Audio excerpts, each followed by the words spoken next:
Hello po, no? So, may tanong kagad yung mga guro dahil, di ba, sabi natin, kasi nagtatanong ng, ng memo, DepEd memo yung mga guro. Kung meron pa daw bang summer camp. Importante kasi yung summer camp lalo sa amin, sa mga schools na meron mga failing, yung mga students na may failing grades, no? Na isa hanggang dalawa. Kasi pag isa hanggang dalawa, pwede pa silang ma-promote. Di ba? Oo, kasi mahirap yung mga failing grades nila ay kukuhanin pa nila ng regular schedule nila for the school year. Although sa bagong trimester curriculum ngayon, itong 3 quarters, merong aral program doon. Pwede naman doon. Kaya lang, baka maging complicated para sa mga bata. Kaya mas maganda ay kuhanin na nila ngayon summer kasi nakalagay naman dyan sa school calendar na nilabas ang DepEd for school year 2026-2027 from May 4 to May 22 intervention program. To my understanding, ito na yon.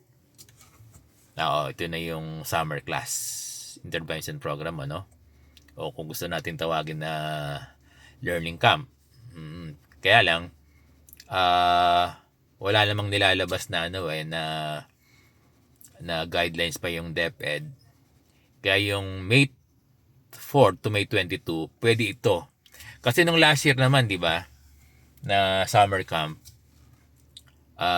yung mga may failing grades ay nag-undergo sila ng summer camp last year. So ngayon, dahil may mga estudyante kami 200 ang may failing grades Kaya sa school namin wala kaming mass promotion. Ayaw lang, binabash lang ako, kung ano na sinasabi. Wala naman talagang ayoko na kung may mass promotion kami, sinabi kong magkaroon ng mass promotion, di sana wala kaming 200 na bagsak o na failed. Diba? Meron pa kami retain din So, yun, ite-take advantage na namin yung May 4 to May 22 summer classes para sa mga estudyante namin na may failing grades na 1 hanggang 2.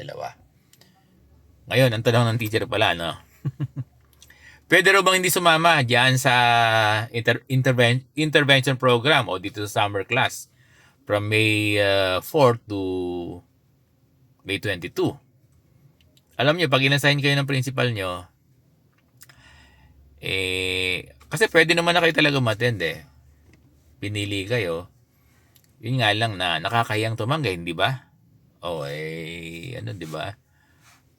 Ngayon, kung talaga may importante kayong gagawin, pwede kayong tumanggi. Sabihin nyo lang sa principal nyo na hindi kayo pwede.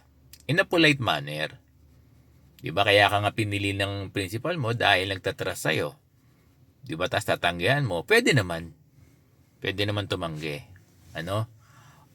Walang pilitan. Hindi dapat kayo pinipilit dito sa gaganapin na kung magkakaroon kayo ng summer class Oo, pero ako dito, ang instruction ko dito sa school,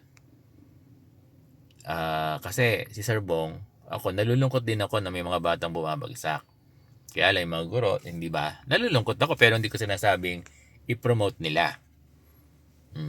Ngayon, kasi ang mga teacher na mas nakakaalam diyan sa mga bata, yung teacher na nagbagsak sa kanila. Sila mas nakakaalam Ngayon, kung hindi available yung teacher na yon, kukuha ng iba. Pero hanggat maaari, sila yung priority kasi sila yung nakakaalam nung character, nung behavior ng bata, di ba? Sila na lang din ang mag-intervention hanggat maaari. Pero kung hindi siya available at hindi siya pwede, kukuha ng iba. So, ganun. Basta, ang program ng summer class intervention program ay hindi dapat pilitin yung mga guro. Kaya kung ang tanong mo, pwedeng tumanggi, pwede. Yun ang sagot yan, na?